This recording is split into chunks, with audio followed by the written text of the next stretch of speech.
السلام علیکم نحمده ونصلي على رسوله الكريم اما بعد فاعوذ باللہ من الشیطان الرجیم بسم اللہ الرحمن الرحیم۔ حضور صلی اللہ علیہ وآلہ وسلم نے ارشاد فرمایا، دنیا متاع ہے اور دنیا کا بہترین متاع صالحہ عورت ہے، اور صالحہ عورت کی تعریف یہ کی گئی کہ مرد جب اس کو دیکھے تو خوش ہو جائے، اور جب وہ حکم دے تو وہ اطاعت کرے، اور جب وہ گھر سے چلا جائے تو اس کی عزت اور اس کے مال کی حفاظت کرے۔ تو جس میں یہ خوبیاں ہوں وہ صالحہ خاتون ہے اور اچھی خاتون ہے اور اچھی بیوی ہے۔ حضور صلی اللہ علیہ وآلہ وسلم نے ازدواجی زندگی کے حسن پر کتنی خوبصورت بات فرمایا، بیوی کے مزاج سے آپ کو موافقت نہیں ہے، اس کی کچھ عادتیں تمہیں ناپسند ہیں، اس کی کچھ عادتیں ایسی بھی ہوں گی جو تمہیں پسند ہوں گی۔ تو ادھر بیوی کو یہ ارشاد کیا کہ اگر سجدہ کرنا اللہ کے علاوہ کسی اور کو جائز ہوتا تو وہ بیوی کو حکم دیتا کہ وہ اپنے شوہر کو سجدہ کرے۔ اگر خاتون اس کو مد نظر رکھے تو شوہر کو شکایت پیدا نہیں ہو سکتی، اور اگر شوہر اس حدیث کو مد نظر رکھے کہ اس کی کچھ عادتیں مجھے ناپسند ہیں تو کچھ عادتیں ایسی بھی ہیں جو مجھے پسند ہیں۔ یہ ماں باپ کا گھر چھوڑ کر آئی ہے، میرے لیے وطن چھوڑا ہے، اپنا آبائی گھر چھوڑا ہے،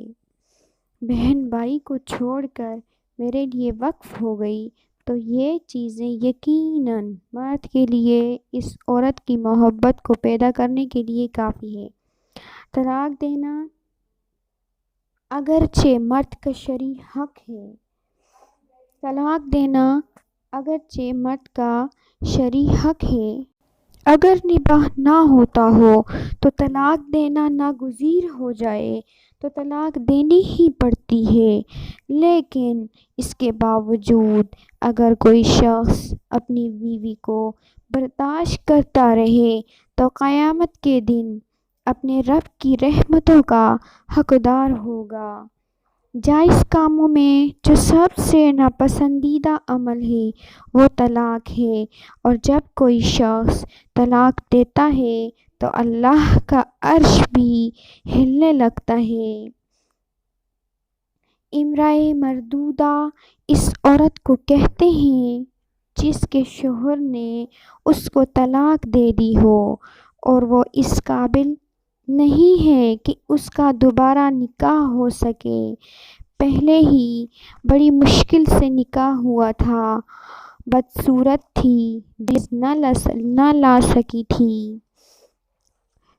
تو پہلے ہی بڑی مشکل سے نکاح ہوا تھا، طلاق ہو گئی، اب تو اور زیادہ امکان مشکل ہو گیا، تو وہ اپنے باپ کی دہلیز پر بیٹھ گئی، آگے نکاح کا ارادہ بھی نہیں، چونکہ امکان باقی نہیں ہے، تو اس عورت کو شریعت میں کہتے ہیں، یعنی کہ اس عورت کو شریعت میں کہتے ہیں امرأۃ مردودہ، یعنی کہ لوٹائی گئی خاتون۔ حدیث میں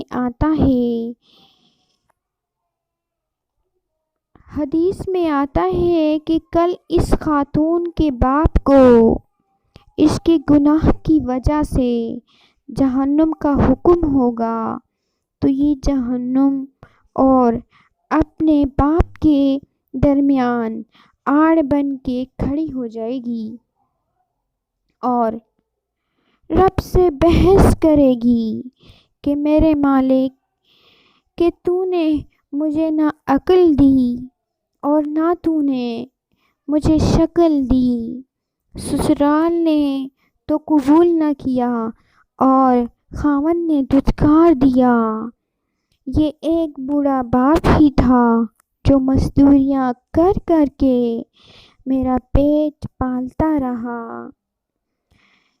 اس کے بڑے گناہ ہوں گے لیکن مالک میں اسے جہنم میں نہیں جانے دوں گی، اللہ سے لڑائی کرے گی، بحث کرے گی، اللہ اکبر الجھاؤ پیدا کر دے گی۔ حدیث میں آتا ہے اللہ اس خاتون کی سفارش مان کر اسے جنت عطا فرما دے گا۔